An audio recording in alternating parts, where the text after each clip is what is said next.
Welcome to the Monomoy Regional School Committee meeting for Thursday, January 25th, 2024, beginning at 6:30 p.m. I'd like to call the meeting to order. And first on our agenda, or next on our agenda, is our MRHS student representative, Talia. Hello, good evening, school committee. I hope you all had a wonderful winter break and January so far. Starting where we left off with the arts, our select choir spread holiday cheer by visiting both elementary schools singing festive tunes at the end of December. They also had the opportunity to perform the national anthem at the opening of Massachusetts Governor Maura Healey's State of the Commonwealth Address on January 17th. Additionally, the alumni concert, which took place on January 4th, provided a wonderful platform to celebrate the musical and artistic achievements of our former students. We also had a select few students who played at the Senior Southeast Music Festival, and the All Cape Music Festival, open to all, takes place at Barnstable High School at 1 p.m. on February 1st, 2nd, and 3rd. Additionally, rehearsals for our upcoming spring musical, Beauty and the Beast, are in full swing. Mark your calendars for the show dates: March 12th, March 14th, March 15th at 7 p.m., all at 7 p.m., with a matinee on March 16th at 2 p.m. and our final performance at 7 p.m. A special viewing for the middle school is scheduled for March 13th during the school day. Following the musical, we eagerly anticipate the Pops concert themed around the last 25 years on Broadway. On to sports. Girls basketball has their senior night scheduled for February 2nd, and tonight the freshman boys basketball team defeated Martha's Vineyard, which we think was their first defeat in 2 years. So, yes. Martha Vineyard defeat, yes. All of our sports have been performing very well, and we look forward to the strong performances from all of our teams. On March 28th, our seniors will dazzle at their senior prom, marking a memorable milestone in their high school journey. And as our seniors are preparing for their final moments, our juniors are preparing for the year ahead of them. On January 11th, our juniors benefited from a college and post-graduation planning night, guiding them in their paths after high school. Our Monomoy Middle School and High School robotics team made their debut at the Winter Classic VEX tournament at Mashpee High School, with the middle school winning the Sportsmanship Award. Furthermore, WCAI NPR visited Monomoy, shedding light on the various talents and opportunities our school offers. Thank you so much for your time, and I hope you enjoy our performances tonight, starting off with the jazz band. Thank you. Thanks. Good job. Introducing the jazz band.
played pieces of music ever written for jazz band. This next piece is probably the most important piece of music ever written for jazz and Latin jazz. This is a piece by Dizzy Gillespie called Night in Tunisia.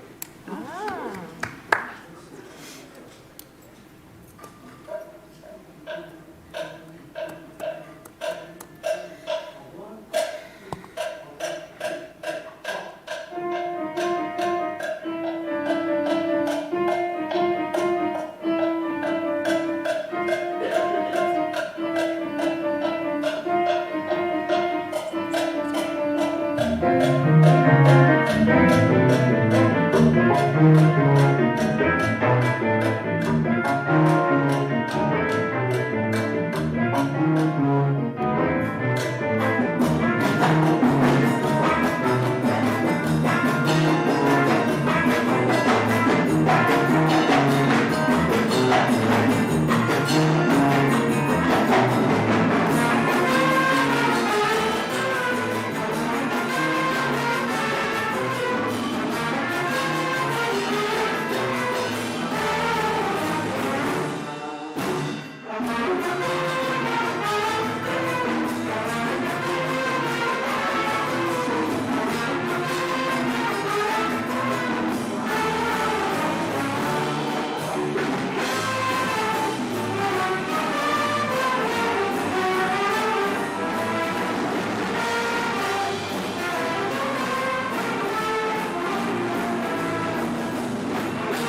One question and comment. I saw the film Maestro the other night. Highly recommended, guys and girls. And we have our own maestro. Excellent job. Just a profound excitement to see these kids. My last question, a show of hands or your instruments. How many seniors here? Excellent. How many juniors? A lonely junior. How many sophomores? Just in 2 years. In ninth grader. Excellent. Wow. It bodes well for next year. Great job, kids. Thank you for having us. Great to be able to play for real people, and we appreciate the opportunity. Absolutely. Thank you for so coming. much. We appreciate it. Great job, everybody.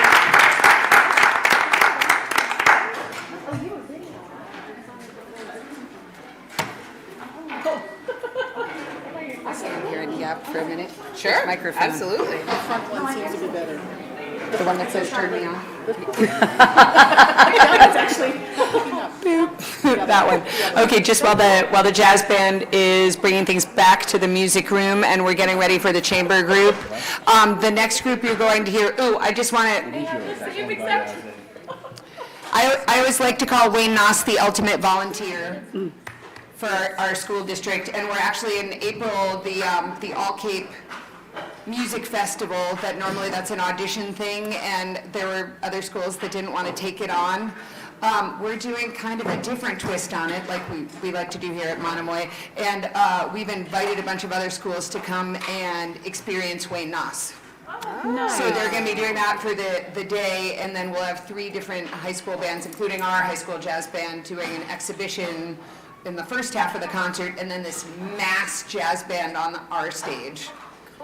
With students from DY, Falmouth, Nauset, there's 2 more. But we're all going to be partaking in it for the whole day, which will be super, super fun. I'm super excited about the next group. A couple of these band students last year was like, can we do a chamber ensemble? And the oboe player got to go and participate in a really awesome program at UNH, the summer program. And she, Charlotte Skinner, oboe player extraordinaire, and Wellington Holmes, the French horn player, the 2 of them both play in the Cape Youth Symphony Orchestra. And all the things are just lining up. And this is how Friday mornings start before school starts, is these guys playing in the music room. So they were eager to come and share that with you. Wonderful. Amazing, thank you. You're welcome. Our pleasure. Madam Chair, Yes. can we find out when that concert is? Oh, Rose, when are you, the alternative All Cape? Alternative Jazz All Cape is April 11th. April 11th. Great. Thank you. April 11th. April, when everything going on right now comes to a screaming halt until the final mad dash to graduation. And we also had the good news on Monday morning, early Monday morning, there are 2 singers that made the Massachusetts All-State Chorus. Ooh. Yeah, Layla Holmes and Emery Hines. Awesome. Excellent. So great. Super excited. Yes. Leah? I mean, I'm sorry. We bear a striking resemblance. Yes, you do. A little bit similar. A finger on it.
thank you so much for coming. It's always a joy to have you here to perform for us. Incredible, you guys, incredible. All right, take your time. Do you need a hand?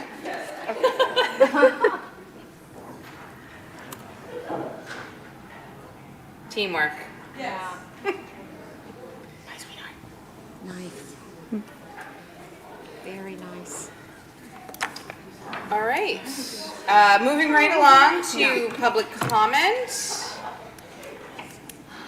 Seeing none, we will move right on to reports and discussion and begin with our Family Table Collaborative fundraiser, which is scheduled for March 7th, 2024. And Mrs. Armstrong is here with some student representatives. Oh, excellent. Nice. Thank you.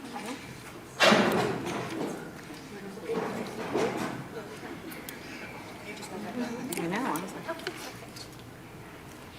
Good evening, everyone. Thanks so much for having us here tonight. I'm Sherry Armstrong. I have the privilege and honor of being the Career Education Coordinator here at the high school. And I have to say that we have some amazing things happening thanks to the support of our principal, Jen Police, and her innovative philosophy, as well as my mentor, Assistant Principal Dave Alexander. So we have too many programs here that are happening to mention tonight, but I'd love to come back and tell you about them at a future date. Tonight I'm here with my students who are part of our fundraising initiative for this year. Last year our students participated in Red Right Return, which was for Dream Day Cape Cod. They raised almost $10,000. This year, we're bringing back a program that we had prior to COVID, and my students are going to tell you about that.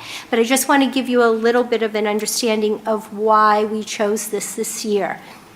We recognize that our students need more real-world experiences, and we feel that one of the ways to build employment skills is to have our students volunteer in the community. So this year, we started a program called Grade 8 Giving, which aligns with our Portrait of the Graduate initiatives.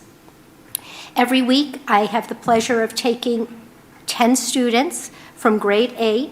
We're taking them in alphabetical order to go to an organization called the Family Table Collaborative, which is in South Yarmouth at the old Riverway restaurant. Jenny Wheeler, who founded the project, has got national news recognition for this project, which began during COVID, where she, who was a contributor to a church community that provided meals for the homeless, decided during COVID to expand that by going to restaurants that were closed and asking them for donations of the food in their freezers. They went through the entire pandemic making meals for people all over Cape Cod. They drove into community centers and just basically gave meals to anyone who wanted them. We were fortunate to have this relationship with them build. It took us quite a long time to establish it, but now we go on a weekly basis, and our students are responsible for bringing 600 to 750 meals every week to the Cape Cod community. And so it was a natural transition for us this year when we were looking at organizations to whom we would like to raise money for. We picked the Family Table Collaborative. And now I'd like to have my students, they're going to introduce themselves, and I'm very proud of all of them, and they're going to tell you a little bit about this. Thank you, Ms. Armstrong. Hi, everyone. My name's Fiona Moore. I'm a junior here at MRHS. My name's Ashley Anderson, and I'm also a junior here. My name's Natalie Larrabee, and I'm a senior here. And we'd like to just introduce you to Empty Bowls, Full Hearts. And if you can click the next slide.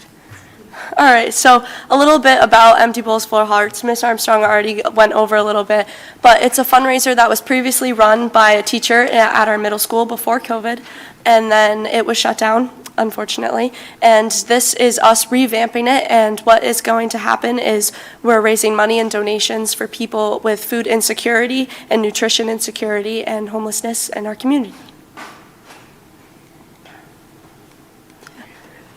In order for all of this to come together, we will be partnering with the Family Table Collaborative, which again helps people with food insecurity and nutrition insecurity, and just to get the items that they need. So we have our very own Monomoy Regional High School art students that are, throughout the school day, they are making ceramic bowls, which you will be able to purchase at the event. And we also have our elementary school students that are creating placemats for every single person that sits down at the tables. So our goal is on March 7th, when this event is happening, there will be 2 dinners at 5 p.m. and 6 p.m. What will go on is that we hope to host 300 plus guests, and every penny that you spend is a donation that will be given to the Family Table Collaborative. What happens is there's $10 if you'd like to purchase a bowl. It's $15 per adult, but you will also get soup. It is $10 per adult, no bowl, but soup as well, and dinner. There's $25 per family, and everyone gets soup. There's $5 from ages 5 to 12, and anyone from 5 under is free. And so in hopes of minimizing all expenses, we ask our community to donate and just be with us in this process and help as much as they can. So we already have a couple of organizations that have decided to help donate, which is mainly where the food comes in. So Pelham House has decided to donate cookies for us. Pan d'Avignon has decided to donate bread. Dunkin' Donuts has decided to donate some coffee for us. And then the Family Table Collaborative has decided to make the soup for everybody. In celebrating this event, we believe it's a district effort, and there will be music performances by our MRHS and MRMS students in our choruses, along with performances throughout the dinners by our jazz band. Centerpieces, again, will be created by our middle school art students, and placemats will be created by our elementary school art students. And so just our community contributions. So we actually have a group of students. It's 2 groups of 2. 2 students will be going to downtown Chatham and advertising this to the businesses, and 2 groups will be going to downtown Harwich and advertising it to businesses. And they're just trying to get donations for the silent auction. And then Fiona and I will also be going to different organizations around Chatham and Harwich to hopefully present this presentation, also get some more donations into the mix of everything.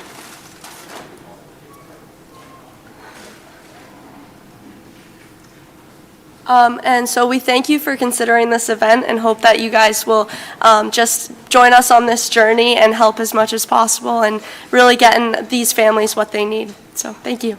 Excellent, thank you. Where is it? Yes. The event? Yes. It will be held here. Okay, Yes. it's not on the flyer Okay. where Oh, yes. where it's located. Okay, thank you very Just much. so you know. Sounds good. I don't know how many have gone out yet, but No. good. Yes. I just want to clarify, so there's a QR code on the flyer, so you just scan the QR code to make a reservation for the 5 o'clock or 6 o'clock? Yes, yeah. Okay, all right, Sorry. perfect. And then you just, when you make your reservation, is that when you select what your donation is? Yeah. Or when you, at the time when you come? No, you can do it, if you're doing it online, you would just pick that. Great, perfect, thank you. Ms. Gaines? And just to follow up, is that, so do you pay online also, or is that at Yes. the door? Okay, thank you. So you can pay online or at the door. Okay. We're not turning anyone away. We're happy to Perfect. take everyone's money at any time. Perfect, all right, thank Yeah. you. Oh, I have one last thing to add.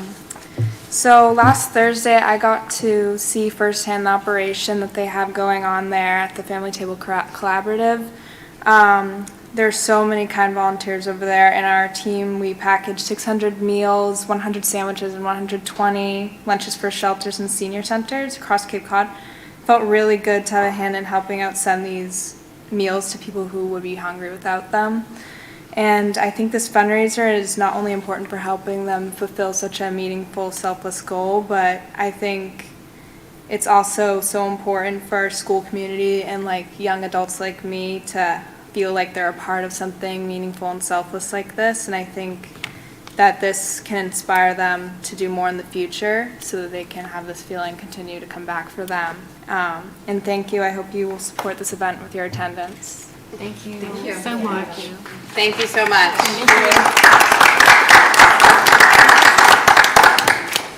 And thank you so much for bringing that attention. We have not sent that flyer out yet, so that's great to know. And secondly, I would be remiss if I didn't tell you the person who's truly responsible for this. It's Jeremiah Nickerson. right here, and he is facilitating the making of all of the bowls with students, and he facilitated this fundraiser at the middle school prior to COVID, and we were so happy that he decided to bring it back this year and to be part of it. Thank you so much for your time. Thank you, Sherry. I actually still have bowls from the middle school event that we use regularly, so I can't wait to get some more. It'll be a little better. Excellent. Dishwasher safe. That's right. All right, great. Thank you.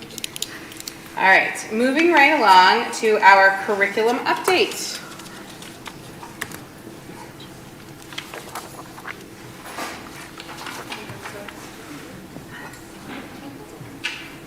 Hi, everyone. Hi. Hi, everyone. Good evening. Is this good? Okay. So for those I haven't met yet, I'm Lindsay Parker. I'm the ELA Humanities Curriculum Director. I'm joined by Anne-Marie Varela, who's our STEM Director, and she doesn't need an introduction, but I'll introduce her anyway, Dr. Robin Millen, our Director of Curriculum Instruction and Assessment, and we're here tonight just to give you an update of what we've been working on so far this year in our office. You can click that one if you want. That first one. That's it? We're good. All right. So just a little roadmap. We'll sort of talk about how we set the stage this year and approached our work, our department goals. We'll give you some example action steps we've taken so far, a few of our plans for the future, and then we'll close it out. And if you have any questions, we're happy to answer them for you. All right. So setting the stage, being new to the district myself, and our roles, myself and Anne-Marie's role being brand new. We really focused on forming relationships in the beginning, getting to know our staff, getting to know the people we'd be working with. We really focused on building the trust so that they'd be willing to work with us. After that, we document and data review / needs assessment. We sort of took a look at everything in the curriculum folders, all of the things that we inherited, and just sort of found where we needed, in combination with the conversations we were having with teachers, really where we needed to start. And that led us to developing our goals, forming our initial action steps, and then implementing some feedback cycles with our staff. And I think Anne-Marie's going to talk about our goals. Hi, so we started with thinking about our overarching goal of creating effective and efficient systems for supporting the supervision of learning, teaching, and curriculum. When thinking about curriculum, we talk about assessment, development, implementation, and then evaluation of the district content areas. When considering instruction, we're talking about high-quality instructional strategies, data-driven instruction, as well as data-driven decision-making. And when it comes to assessment, we're looking to create a common vision across the content areas of the value of the various assessments that we use, and to secure dates to review data with the leadership team. So when we start to think about our action steps and the work that we've done, again, we've been talking about assessment, development, implementation, and evaluation of curriculum. And we've implemented this curriculum review cycle. So again, we work through thinking about how it's related to a portrait of a graduate, talking about whose responsibilities it is, what kind of incentives are offered for doing some of this curriculum work. This is where we're talking about assessing high quality instructional materials, right? So we're thinking about what we're going to present to the students in all of the content areas. And so some of the responsibilities that we've talked about with regard to this work is that we have standing committee meetings where we review the content, and really we're looking for time to take a pause and ensure that there's equity and culturally responsive practices within the curriculum. And so we've gotten some teams together already this year to do this review cycle. The wellness team has come together based on the new Massachusetts laws about wellness, and so they've come together to look at the curriculum holistically, as well as the music department. And we have a schedule of the teams that will come together in the future. And an example of implementation, so this is the work we've done with the math department around implementing the Carnegie program. So this is an implementation step. One of the components is referred to as Mathia, and it is their online component. And so some of the work that we did in our most recent session with professional development provider from Carnegie was to look at the implementation of Mathia. And so we had an opportunity as teachers to come together and talk about what some of our needs were in advance of this session, to get support in implementing Mathia in the classroom, to look at how we're working with students while they're on Mathia, what kind of supports they need, as well as one of the tools they have, which is called Live Lab, to be able to observe what students are doing while they're in the program. And so this is a great opportunity for really, again, like Lindsay was talking about, in terms of building trust and having that relationship really come to play where people are taking risks in terms of what they're implementing in the classroom. Thanks. Good evening, everyone. So I'm going to talk a little bit about our instruction work that we've been doing, and we're just giving you just a slice of examples, just so that you have sort of a well-rounded idea of what's happening. But we've been working with the leadership team on capacity building for the new evaluation system. One of the areas that we're focusing on is the depth of knowledge, which is within the learning design, so that students are not only getting superficial content knowledge, but they're really going to the application, really going to the embedded performance tasks of things. So anytime we launch anything like this, we want to make sure we have a shared understanding of what that means. Depth of knowledge is way out in the education world. It means 1,000 things to 1,000 people. So we just want to make sure all of us are calibrated, that we understand what we're looking for, how do we help support our educators to get to the broad understanding of what it is, and so that when we're providing feedback, it is understood by everyone. So that example there was a picture of an exercise we did with the leadership team where we started operationalizing that definition of the depth of knowledge. We meet strategically one time per month, and this is the time that we're doing that work with the teams. The other one that I wanted to share, or actually two of them, is obviously our job revolves a lot around professional development. So we just had the recent January professional development, a full day professional development. So this is an example of a flyer that we had. We had three or four outside presenters come in, along with several internal experts that proposed sessions for us. The sessions that we brought in from outside, Dr. Crown-Apple, Miranda Elves, Edgar Miranda, focus sincerely on just like diversity, equity, inclusion, and belonging topics. So John Crown-Apple talked about the belonging with the culture of dignity. Miranda talked about she's from Cape Cod Voices. I don't know if you're familiar with Miranda, but she has the creating a safe and inclusive classroom. And then Edgar is also from the Cape, but has taught all over the world, and he did a session on multiculturalism in the classroom and keeping an eye on the prize, specifically focused on culturally responsive teaching. All of the PD that we did revolved around access, inclusivity, and making sure students can achieve to their fullest potential. And then this is just another example of these are from our internal experts, elementary team. There's about 10 of them or 11 of them that proposed a session. So they did a session for all of the elementary teachers, and it was on discourse and mathematics. So backing into some of the curriculum work that we're working on scoping and sequencing, and it's been about 7 or 8 years since we implemented the Math and Focus program, so we're doing some assessments. And then we also have work that we're doing with Allison Mello, who is one of the consultants that was brought in last year. We're continuing with her. So they've taken their learning and now is turning it around and having the learning for their own colleagues and sharing their best practices that they have found effective within their own schools. So it was a great event.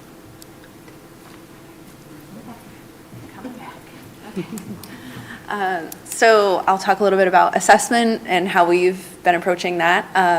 As a district, actually, we're looking, and we are in the process right now of onboarding this platform, Analytic View, which is a wonderful tool that I know the administrators have definitely been asking for, and it's really an opportunity for us to get a picture of the whole student, right? So data about attendance, data about MCAS, data about MAP testing, demographic data, all in like one place. So when you look at that student, you get a really nice picture, and we're able to work together as a district to take a look at all of this information and see how it can impact our instruction when we're talking about these students in front of us. So another example, this is mine personally, Humanities PLC time, we've been doing a lot of work around looking at each other's assessments. We're meeting together, social studies and ELA, and we're taking a look at what teachers are doing in the classrooms. On this particular day, they had done some walkthroughs, so they'd visited each other's classrooms, looked at the different assessments that they were using, and then we had some time during PLC to talk about any assessments they wanted to implement. They got to work together with their grade level teams to create some. We're moving towards creating some common assessments across grade levels as well, which is another great data point for us. And I think Robin is closing us out. Okay, so it is day 90 of school. So we've been doing all this, and all of us are. I'm coming back, obviously, recalibrating with all the work that they've done over the past 2 years. 2 new directors, to the district as well. So what we are looking for next steps is to continue to build the relational and collaborative spirit that we have developed so far this year. But we are also looking forward. I mean, one of the new principals, and I won't say her name, but she said, "Do you always plan for next year in September of the year before?" And I'm like, yes. Just get used to it. So we are looking forward with the work that the new strategic plan committee has been doing and starting to position ourselves and already starting to put calendar dates in and PLC dates in so that we can move some of those drafts and some of those ideas that are coming forth in strategic plan, which I will talk about next. So aligning our goals with that new plan will be really important in our next steps. The strategic plan obviously informs the school-wide improvement plans. So we are, as directors, in support of our principals. So what they need to be driving, we need to be supporting them. So that is the alignment with that will happen after the strategic plan, and then obviously the school-wide improvement plans inform all the instructional leadership goals. They also inform all the professional practice goals for every teacher and all the student learning goals. So it all works in concert with each other, so we will be supporting all of that as that comes forward. So this is kind of what we found as kind of a quote that we feel kind of shares our vision for this work, and it's from Hargraves and O'Connor, but it basically says, calibration embedded in the culture and the life of the school leads to success. Educators supporting each other as they tackle challenging work leads to success, and collaborative work that is inclusive of the culture of the students and the community leads to success. So that's our goal. Thank you for having us. Thank you for coming. Any questions? Ms. Games? Yeah, just the profile of each student, that software, I like that a lot. So it's, I guess, in the absence of what I would refer to as an IEP for every student, is that kind of what it's supposed to be ultimately? So it's not necessarily a individualized learning plan, but what it does do is it provides our teachers and our administrators an opportunity to see a child holistically. Right now we have all these different ways that we assess and screen students. MAP, MCAS, CELIS, behavior data, attendance data, all these things. Analytic View allows us to put that all in one place. So when we are sitting down and looking at what students have learned, how did they learn it, what do they need to do next, we can see all the impacting factors and then plan the next instruction from there. It will also help us when we are planning like response to intervention, both for students who are struggling and also students who need accelerated programming, so that we can see what are the factors that we need to address to help us support all students at all times. So it's just a really nice way. It will make our educators' lives a lot easier, I think, because they're not going to have to pull data from everywhere and then interpret it all at one time. So teams will be able to really drive, their decision making and their instruction from data in one place. Okay, perfect. Thank you. Mr. Russell? Great job, everybody. Question, I may not be that clear. 2 or 3 or 4 years ago, we negotiated and created that PLC for the high school. It seems to me that the directors coming on board and identifying what you've just shared with us for 10 minutes makes a perfect fit for content within the PLC. I know there was a time a few years ago where some staff or whoever us would say, what are the topics, what's going to go on there, who owns these minutes? So to me, this sounds like a perfect fit. I mean, I can add to that, yes. Sure so can. The directors at the middle school and high school work collaboratively both with the principals and with the instructional leadership team. So they work with them, setting the goals, supporting them for any needs they have during that time. The instructional leaders are really in charge of that, but we are setting those dates and those outcomes and things based on what we need to do. At the elementary level, I'm doing that, meeting with the instructional leadership team regularly. We build the schedules. What do they need? I just met with the special education team this past week at PLC. They had a goal of doing data-driven instruction and looking at their data. I worked them through a protocol. So it is, in my opinion, sitting in this space, so nice to have people on the ground because I can only humanly be at one place. Now we can spread out and really be boots on the ground and really do the work with the teams where they need us. Yeah, it's great. I just have one question. It would be a dream, first of all, to have all the data in one place. Like, I click so many places in my role that was just, I might dream about it tonight. But one of the things that we did talk a lot about when we were talking about these positions coming on board last year was having these roles in the classroom with teachers. So I heard in your presentation a lot about PLC, a lot about creating committees, working with PD. But are you in the classrooms? Because that was a big thing for our committee to think about and for the community to know that if our drive was to really support that Tier 1 instruction, are we there? Right. So yes, like Jen's over there, like, yes, they're everywhere. And again, it's a good question. So yes, in a combination of different ways. So we're there as modeling and capacity coaches, doing feedback cycles and things like that, coaching cycles. We are also on a learning walk cycle. So any learning walks or anything like that. I think, what was the last number? We had done 100 and... Between the middle and high school, it's like over. Yeah, I think over the entire district, we have done 200 and something different learning walks, just being in the classrooms, seeing what's happening, working with the administrators to, again, calibrate what we're seeing, what do we want to work on, where are our goals, those type of things.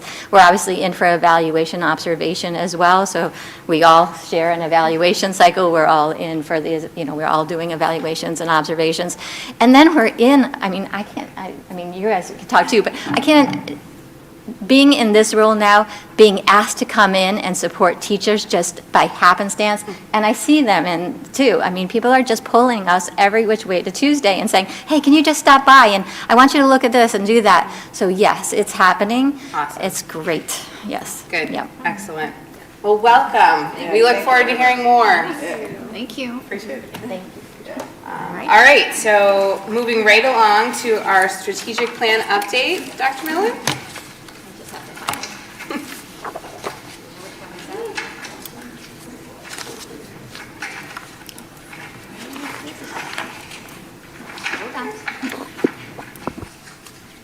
Here you go.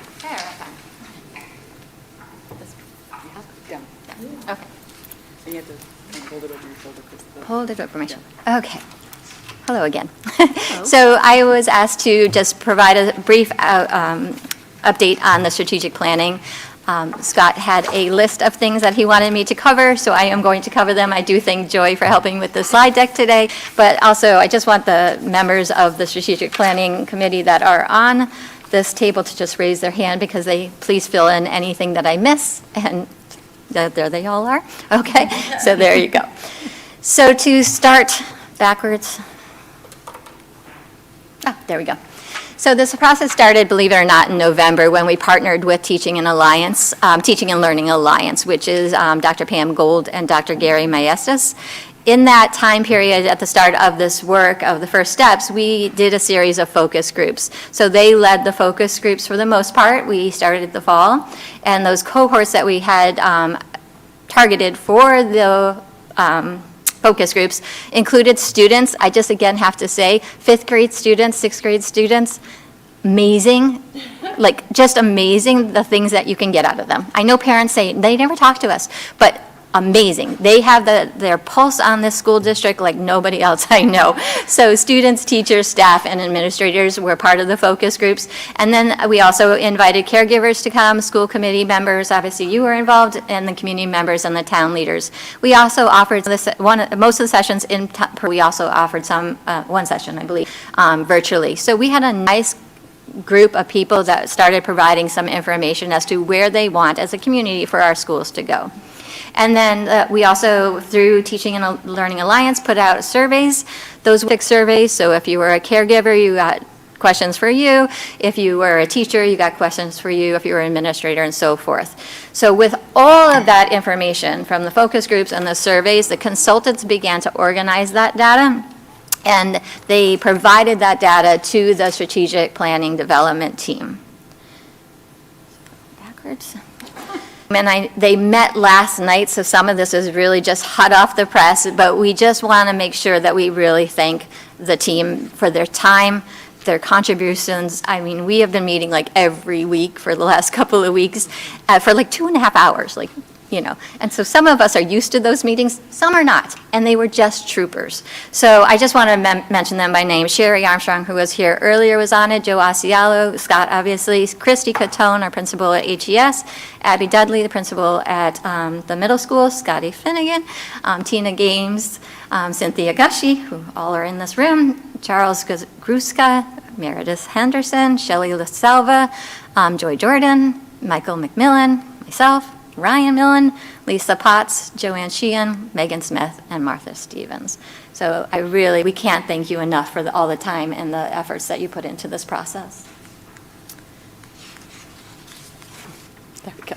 Okay, so again, moving from November to today, to date, was a lot of work. A lot of hours, a lot of discussion, a lot of dissecting the data, but we have come to consensus on 3 things right now, okay? So right now, we have consensus on the mission statement, and that was the hardest thing I think we did.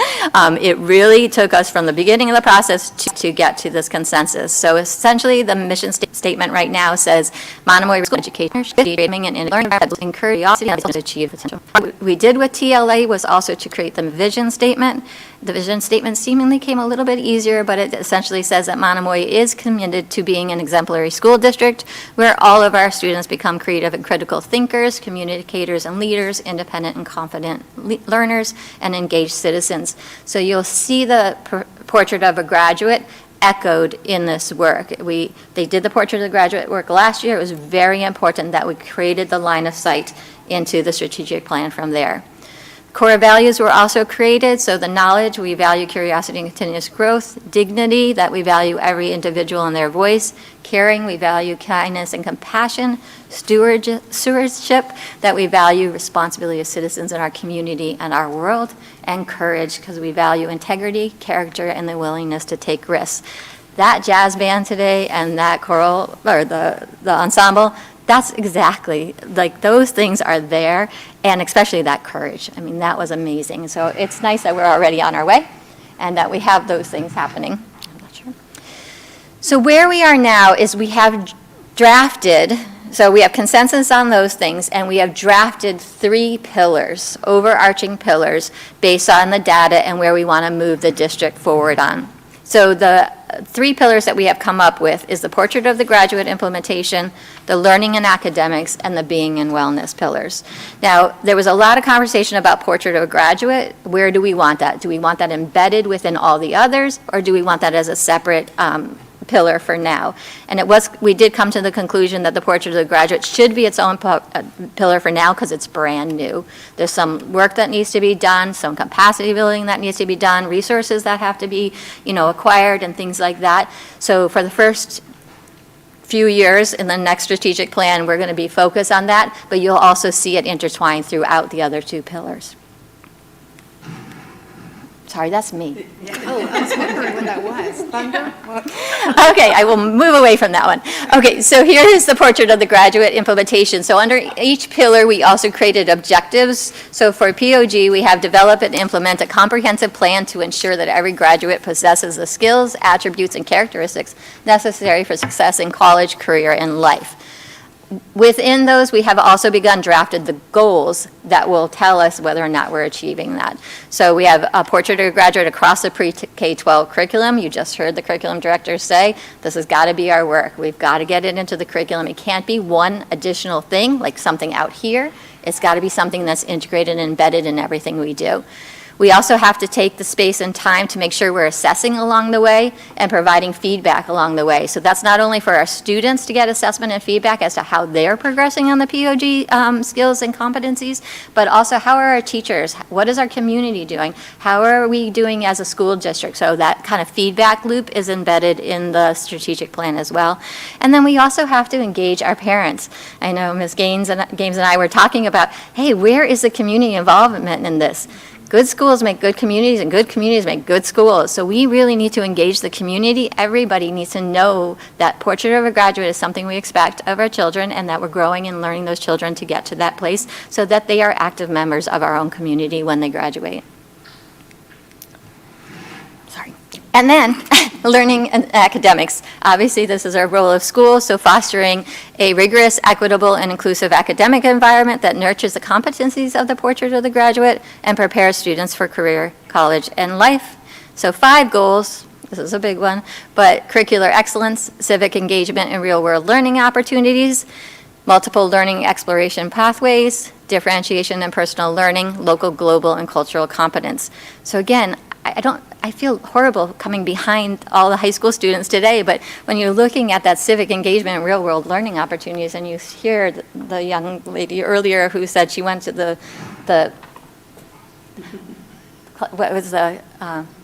table collaborative, yeah, and she was serving meals, like, we're doing this stuff, we just want to really enhance it and really make it a core value of what we do every day.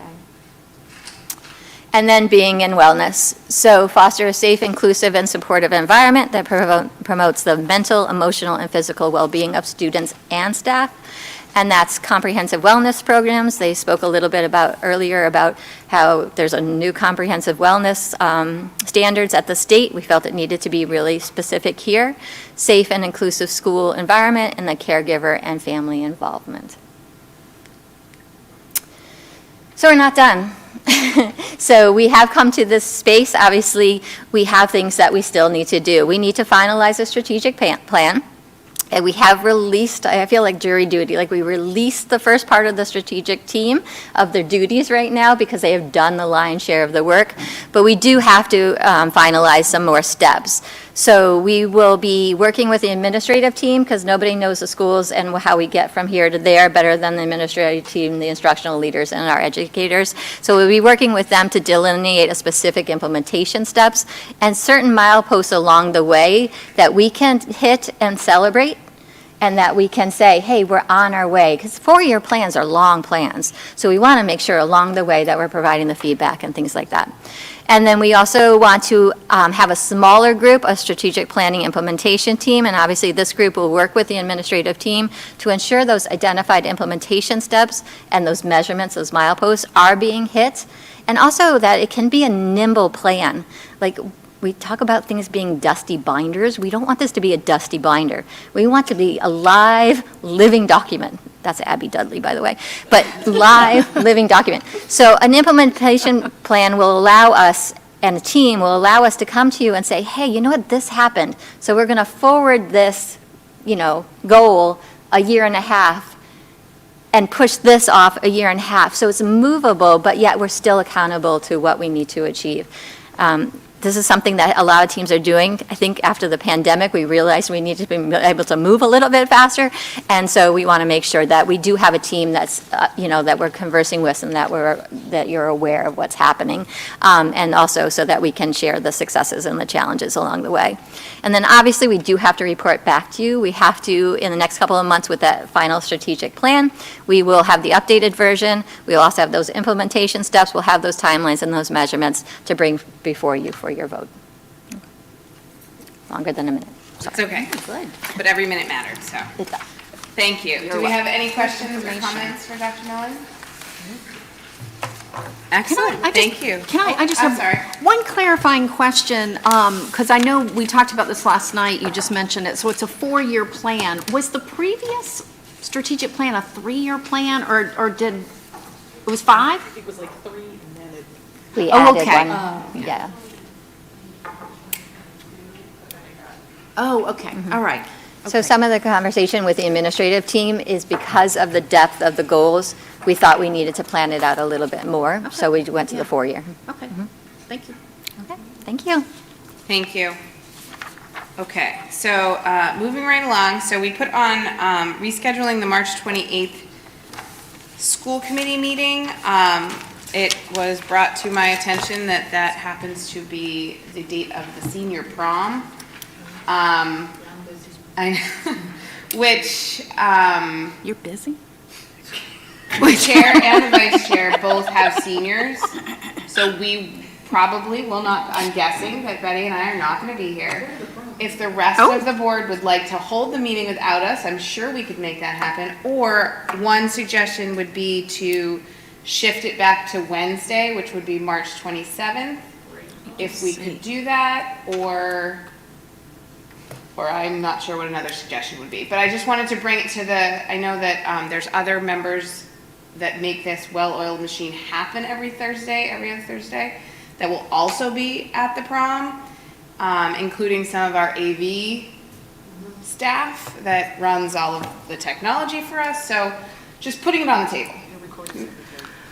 Madam Chair.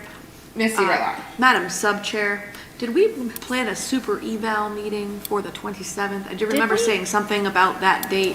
For the 27th? No. Didn't we do April? No, April Did we 3rd push was it out our to meeting. April? Okay, great. I Yeah. say Wednesday, the 27th sounds great. Yeah. Is Yeah. everybody okay with Wednesday the 27th? Yes. General consensus. Is that general consensus? Yes. Yes. Terry, does that Okay. work for you? All set, yep. Okay. Do you have to check your thing?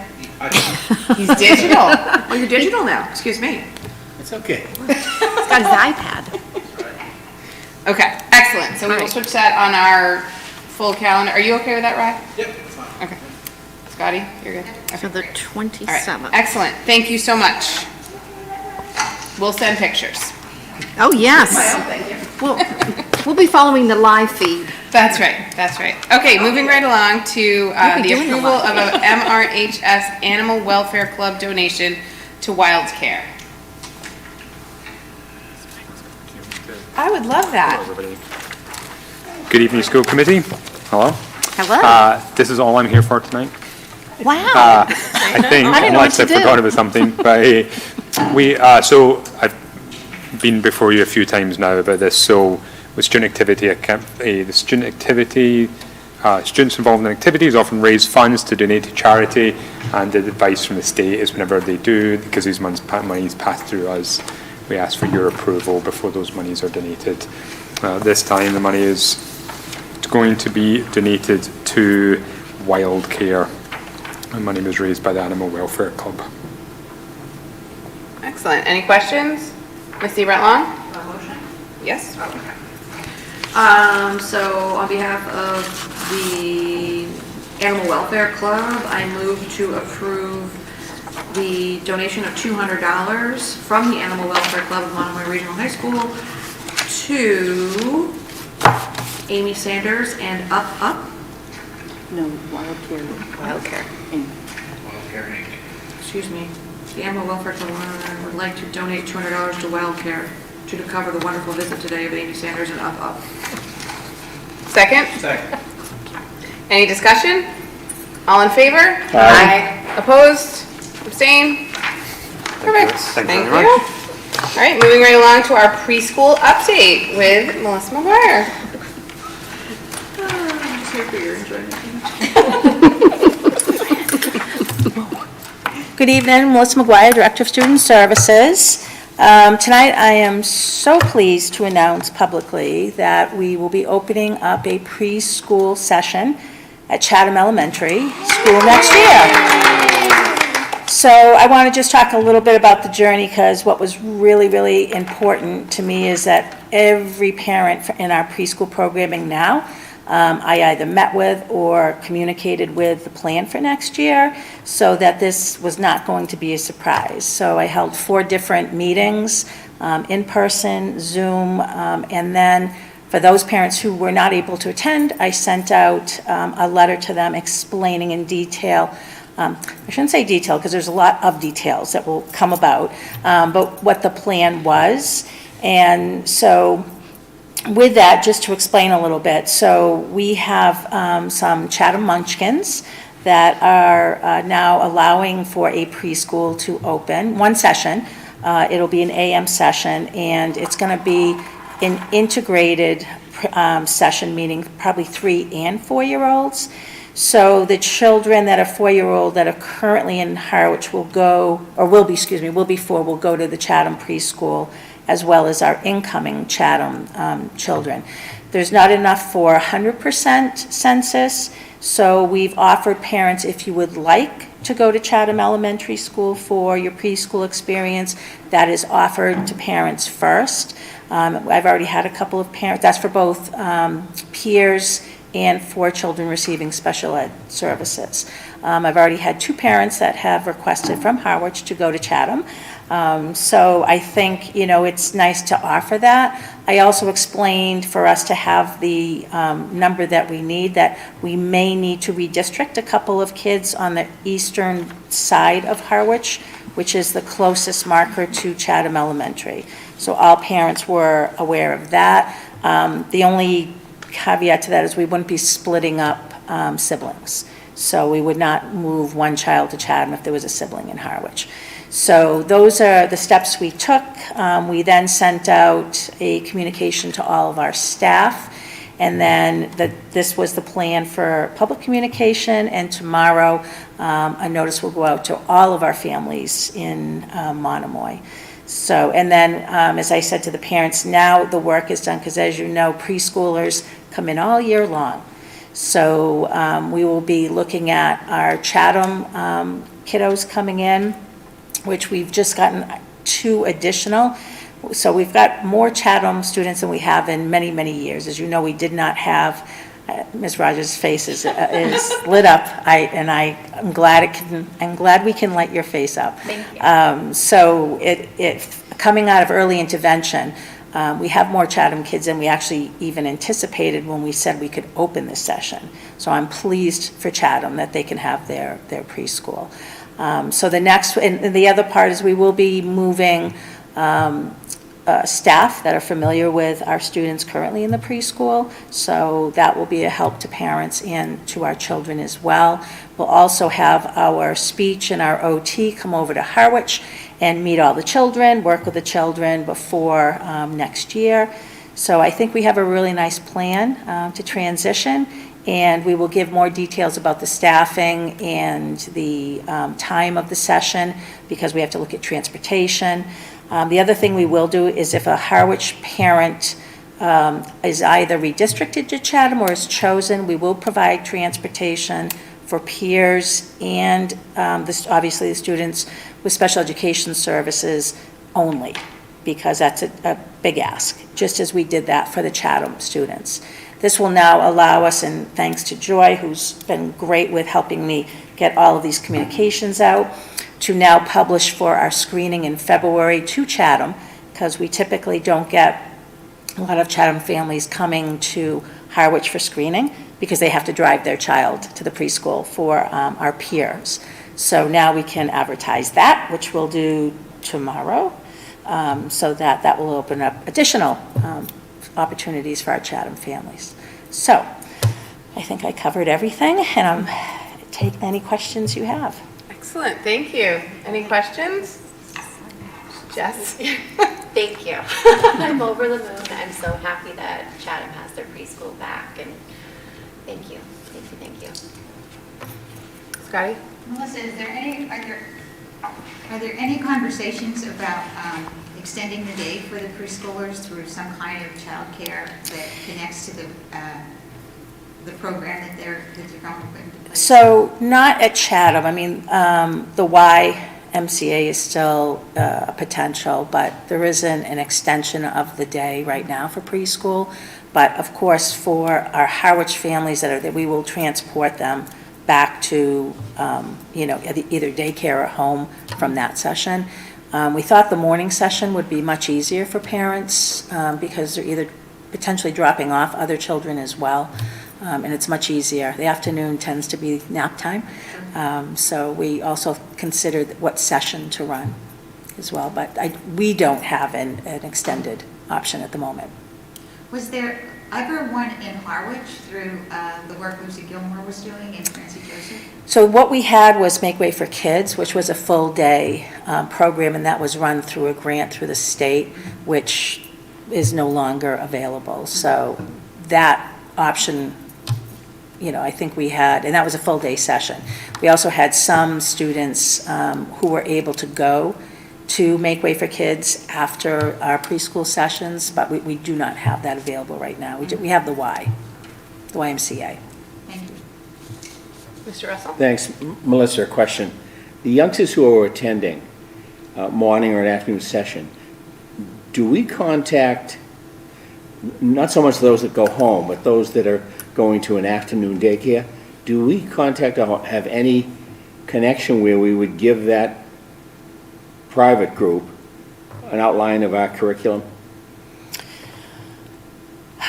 Not so much NAP, but there must be something that they, being the 2 or 3 or 4 home care schools, or whatever we call them, would like to be informed as to what's going on 2 hours in the morning with the kids I'm getting. You talk about when they come for daycare, like in the afternoon or in Yeah. the morning, and Yeah. then they're coming to preschool.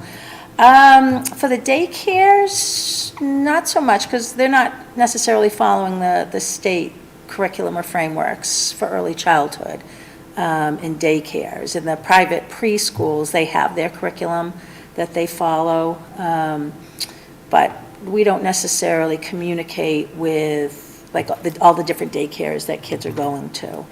That's certainly something we could look into in terms of collaborating with those daycares.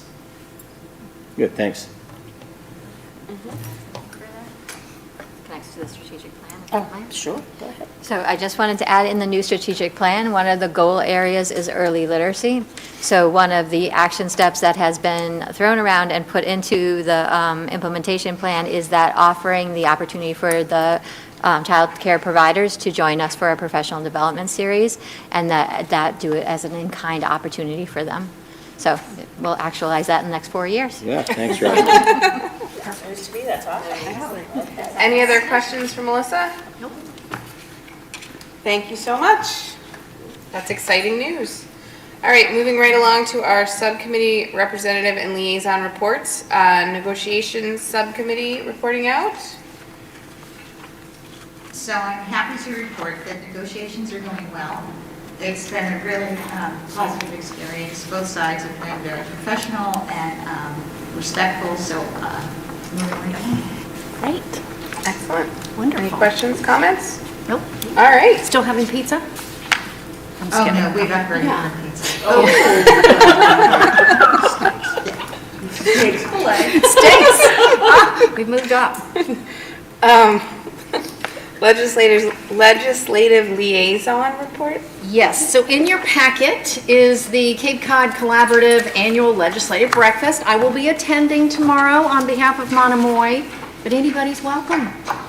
And it's at the Tech, so we might have the culinary treats. We don't know. We don't know what we're gonna have, but anyway, and I did want to mention, my understanding, and Jessica, you fill me in, is we're going to be talking, there's a section about regional challenges. I know housing will be discussed. So I'm interested in having that conversation and hopefully reporting back to everyone. I think transportation might be another one. Are you aware of others? I think that those are the biggies. Yeah. Yeah. So anyway, I just wanted to let you know, I will be there on Monomoy's behalf tomorrow. Excellent. We'll look forward to hearing back. Yes. Thank you. Next, I believe, is you also, Ms. Gaines, with Superintendent Evaluation Subcommittee reporting out. Yes, the superintendent. So in your packets, everyone, is, and thank you, Leah, for providing this, but these are the superintendent's updated goals. And if you pull that out, there is a section under each goal with an update. The Super Eval Committee and I will be happy to take any questions, but we did send this to you ahead of time, so you had a chance to review it. And just a real quick on our timeline. So the Super Eval met last week and talked to Scott. This is where we got the update. And then we will be back in front of you, well, tonight we're in front of you. Then April 3rd, the committee is meeting again, and we're going to begin the whole summative evaluation process, if all of you remember the forms and what we all go and fill out. So there's a timeline. So we're going to meet April 3rd to do our bit on the subcommittee. We'll be back in front of you. I think there was another date we had, and I didn't write it down. I apologize. But April 25th, we'll be in front of you with a draft of what we all submit. And then May 9th, we're actually going to vote on the final, and then off it goes. And May 9th is the last meeting before elections, so should anything around this table change, we picked May 9th so that this group can weigh in on the evaluations. Excellent. So are we submitting? Tina, I have a Monday, April 1st at 5:30. Is it Monday? That is a review summative. Yes, but I think, oh, no, April 3rd. April 3rd is the date we agreed on because we had a conflict with April 1st. Yeah. So April 3rd, we're meeting. So the 25th is when we are going to have ours? Yes, that's going to be where we come together, everybody, everybody's going to get we'll have our little piece of it, our, whatever we call it, like with policy. We'll Our have summary. The first read, I guess, is Yeah. when we give our stuff and our feedback. Okay. And then, so we'll have all that coming on the 25th, and May 9th is our actual vote to approve. And is someone on the subcommittee summarizing, or is our vice chair summarizing? Our vice chair is on the subcommittee. So I think perfect. that's a great. Double duty. I think that Meredith for that one. I had a lot of fun last year, so. That worked out nicely. It did. We'll work together. We'll work together. Yes. So, yeah, and for those of you that are new, yes, so you'll have an opportunity. So we'll present all this to you, and we'll give you some instructions, and then you'll write up your own evaluations as an individual subcommittee member or school committee member. It comes to us, I guess Betty and I, Betty, and then she will summarize everything, and then we'll come back and report to you on the larger summary of which we'll be voting on, and that's what gets filed. Okay. Does that make sense? Yep, and we'll get. We ask each member, you can choose Yes. to or not. You can either read your own summary. Yes. Or you can do a brief of your own summary as well. Yes. Just got, to Dr. Carpenter as your feedback. Yeah. But, when are elections? For Harwich, it's that week. It's always the week of my birthday. So Well, it's that's why for me, it's always the week of my birthday. My birthday's May 9th. So I'm Oh. wondering if we're. Oh, is it? All right, Yeah. can somebody check that real quickly for Chatham elections? Harwich is always, As we're checking dates, I was just informed that Leah will send out that rubric Oh, for good. us. Yes. In the form, because there's a digital form now to Yeah. fill it out. Yeah. So. And all pages must be completed, but we'll remind everybody. yeah, we've got plenty of time, hopefully. Yeah. But yeah, let's get the date, because we picked that date thinking that would work. But yeah, Chatham.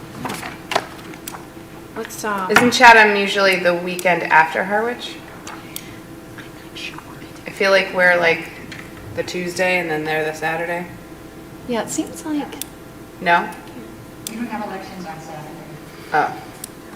Town meeting. Town meetings on That's Yeah. what I'm thinking of. Our Yeah. town meetings are back to back. Last year it was May 6th. was elections? Ooh. Yeah, that's why I'm thinking May 9th's too late. Oh, So maybe okay. at your next subcommittee meeting, Right, so you can we'll- review the dates and maybe adjust that. Okay, all right, so that's fine. So just keep in mind, if that happens, it's gonna bump up. Yeah. So April 25th Would be the final. would be the final, if that's the case, and we'll confirm this. And then, so whatever the meeting is before the 25th will be the day, so everything's gonna bump up a week. April 11th. Right, April 11th, okay. When's our first school committee meeting in May? I only have the April ones written down right now. Does anybody Hold on. have, yeah, we'll get. Hold, please. I'm looking at Leah. In May, it should be May 9th. Should be the first school committee meeting of the month. Is that what you're talking about? Yeah. It should be 9th May and 9th. 23rd. What? 9th and 23rd. 9th So and we're gonna have to do vote then on, the 25th. at the end of April. 23rd. So it'll be the 25th So is actually, what I've at got. this time, should we just update 25th. that timeline now so everyone knows? Yep. We're not going to be meeting again until April. That's right. Wow, okay, we're gonna be tight. Oh, well, anyway, we'll figure it out. So, does Leah have the dates? Dr. Russell. No, that's tomorrow. I just said, Doctor. Glad you reminded me. Doctor, no. Mr. Russell? In the light, and I just quickly reviewed the updated as of this document. I did read the original goals from Scott.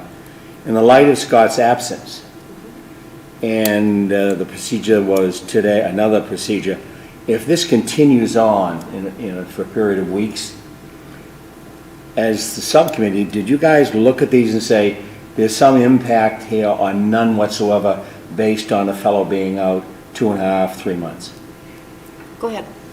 Yeah, we actually did discuss that, and in some of his updates, it's reflected. He does mention a couple it of them, briefly, but and most of them are applicable and ongoing, so they're not that impacted at this time, because he did a lot of, no pun intended, footwork in the beginning, in fall. So he's kind of in that nice period where everything's kind of set up and progressing as he expected it to be. So if there was anything that we needed to adjust, we did, or we know what's happening and what the plan is. So by the time we get our next update, it should be in line with what you have here in front of you. Does that make sense? Yeah. We didn't need to give him an extension on anything, and Right. certainly in past, like with COVID and any other things that have come up in the past, that's what he's written in, the summative, his own summative is due to this. But I don't think there's anything that's that detrimental in his goals that this is impacting. Yeah, I don't think so. He even outlines, like, there was one in Goal 1 where he was scheduled for a kickoff event, but because of the situation, he was moved to the fall cohort. So he already had been thinking, and if I'm not mistaken, subcommittee, I believe, did we not agree that district improvement goal number 3 was complete? Because that was the technology one? I don't know what my notes say. Oh, actually, hold on. I've got your notes. Hold on. Yes, because that was the instructional technology and the hiring, so that actually is already completed. Yeah, Right? so Yeah. goal number 3 is completed Done. already. Check. But no, he did, and that's the gift of our superintendent. He's always looking out and predicting things. So he did cover in the updates, the plan, where anything that would affect his situation, he's covered. And, we had a long conversation about that. Thank you. Yep. And his district improvement goal number 2 is strategic plan, and as we all know, that's ongoing and being monitored, and so he can definitely participate in that still, so that's not really impacted in any way. The dieback meetings, that's district improvement goal number 1, working with the diversity, equity, inclusion. They've already had 4 meetings this school year, so he's kind of steadily moving along with that. And it looks like, we got an update on December 14th for that one, and they're rolling out the belonging workshops. They did that in the fall, so that's kind of on its way. And then I would say for the professional practice goal number 2, the mentorship program is out and rolling, and they have active members already. So a lot of this stuff, he's doing everything remotely. Yeah. So it's all going to continue to progress. So based on our conversation we had at our last meeting, I would anticipate a lot of growth under all the goals just between now and April. So no need to worry. Yeah, lots of good questions. So again, we will get back with you, and I can just send everybody, I think, an update, just email, just an update. I can do that without committing any violations. I'll just send you an update. On the timeline? Yeah, on the timeline, because I can see anything that relates to a calendar, I can just send out via email. So we'll confirm the Chatham elections, and more than likely, we're bumping everything up a meeting. So then we would do the final, probably April 25th, April 11th will be the time that we pull everything together for the preliminary. So just know that we're probably going to bump these up. But I can send all of you an email follow-up just to alert you of the dates. That does make sense, because we did discuss that last year. I think we were talking about doing it on school vacation. Yeah. Or before school Yeah. vacation, so we were on it, we just weren't Yeah, putting yeah, it in. yeah. I think with the way the calendar, and it is a leap year, so it does kind of throw some things off a little bit with the scheduling. But I think with the elections, anyway, so that's that. Good meeting with the superintendent, and he is moving right along. Hopefully on crutches. Excellent. Yeah. I think that's it. All right, so moving right on to the superintendent's report, and due to the fact that Dr. Carpenter had surgery today, he is not here to give us a superintendent report, and that was the one buck he didn't pass today. But he is home and resting and beginning the healing process. So we all wish him well. We do have one more action item that we need to take care of. We have a second read on a few policies. Ms. Gray? Alrighty then. So we did a first read at the last meeting. There were just some minor changes, and they're in your packet. I don't know if anyone has any more questions. No? Oh. So can I just make a motion? I would like to make a motion to approve policy files JIH, IE, IHBEA, and IHBG as presented in our packet. Do I have a second? Second. Any discussion? All in favor? Aye. Opposed? Abstain? Excellent. We have had the presentation of warrants, so I am looking for a motion to adjourn. So moved. Second? Second. All in favor? Aye. Opposed? Abstain? Okay, then we will adjourn at 7:58 PM. Have a lovely evening. Thank you very much. Thank you.